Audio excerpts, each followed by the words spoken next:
अफसोसनाक खबरों के आने का सिलसिला वादी कश्मीर से बदस्तूर जारी, और इस वक्त की अफसोसनाक खबर आप तक पहुंचाने की कोशिश करेंगे।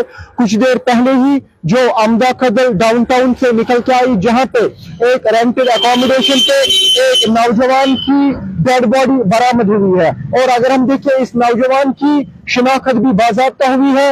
नौजवान की उम्र 20 से 25 साल के आसपास बताई जा रही है। नौजवान का ताल्लुक जनूबी कश्मीर के जिला अनंतनाग के गाडोल कोकरनाग से है, और शहरी श्रीनगर में कामकाज कर रहा था और रेंटेड अकोमोडेशन पे अमदा कदल श्रीनगर में रह रहा था। इस नौजवान की शिनाख्त शौकत अहमद नाइक के बतौर हुई है, सन ऑफ गुलाम अहमद नाइक, जो रहने वाला गाडोल कोकरनाग का है।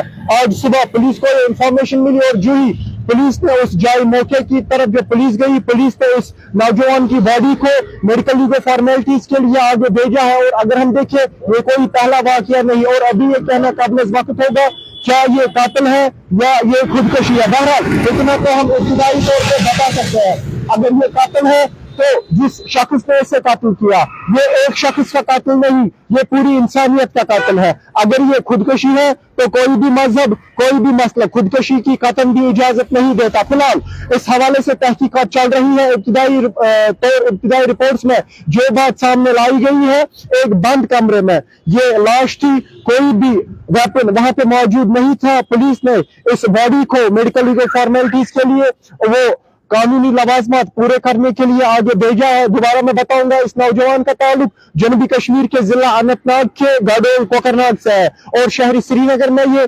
कामकाज के सिलसिले में था। अमदा कदल में रेंटेड अकोमोडेशन पे रह रहा था।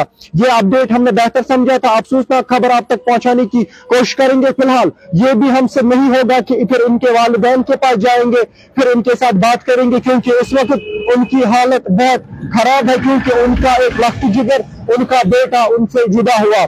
हमने बेहतर नहीं समझा उनसे बात करना, इनके लवाहिकीन से, इनके रिश्तेदार से, वरना वो भी यहाँ पे मौजूद है, हमारे साथ मौजूद है, लेकिन उनसे बात करना हमने मुनासिब नहीं समझा।